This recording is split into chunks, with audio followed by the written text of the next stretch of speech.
this is Mary Beth Harrison with Dallas Native Voice, and today I'm sitting with our buyer specialist, CW, Hello. or Candace, and we want to talk to you about inspections. After the buyer goes under contract, they have a period of time to do inspections, basically do their due diligence, find out everything they need to know about the house that maybe the seller didn't know or didn't tell them, right? Right. So talk to me about that process, because it's stressful. I know I know it's just a hard thing for a buyer to go through, so let's talk through that. Well, I think probably one of the most challenging things is once you find this perfect house or this dream home, and then you're paying someone to tell you what's wrong with it. And so that's really probably the biggest hurdle, is getting people to understand that there really is no perfect house. And we try, well, we prepare our buyers when we do our buyer consultation to let them know that, that's the inspector's job, is to just alert them of the condition of the house. I call them the bad news bears.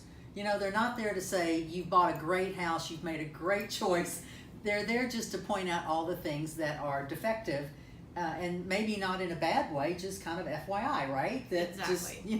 just know that this is not to 2018 code, but then the house was built in 1950, so it couldn't possibly be to 2018 code, right? That's exactly right. And even the houses that are built today, the acceptance of those rules is delayed anyway, so you're not going to get something that's at the most recent, even if you were buying new. I know I always tell buyers, again, taking a home that was built in 1950, 60, 70, whatever, the home's been there for 50, 60, 70 years. It hasn't blown up, burned up, or exploded, so how bad is bad? And so you kind of have to take some of it with a grain of salt, don't you? So talk me through that. Now we've done our inspections, now what happens? Do you just walk away and go, well, okay, we're going to need to fix all that when we close? How does that work? Well, fantasy world, we'd like to think that the seller's going to fix everything, but in reality, it just depends on price point and market and in condition and kind of what was shared at the front end, too. So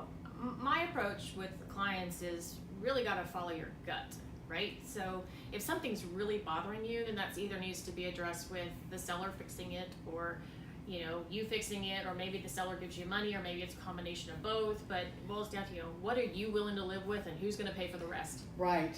And that's a good point, is kind of focus on the biggies, the heat, the air, the foundation, the water heaters, the roof. I mean, those kind of things. I call that the biggies. Leaky faucet, it's a washer, not as big a deal, not to be necessarily overlooked, but just not as big a deal, right? Yeah, and for some people, if they've been told that it's been a total rehab, and then we get in and there's all this underlying stuff, it's a little easier to come back and say, hey, you kind of told me all of this was done, and it's really not. Right. And so that's a good point. That's a very good point.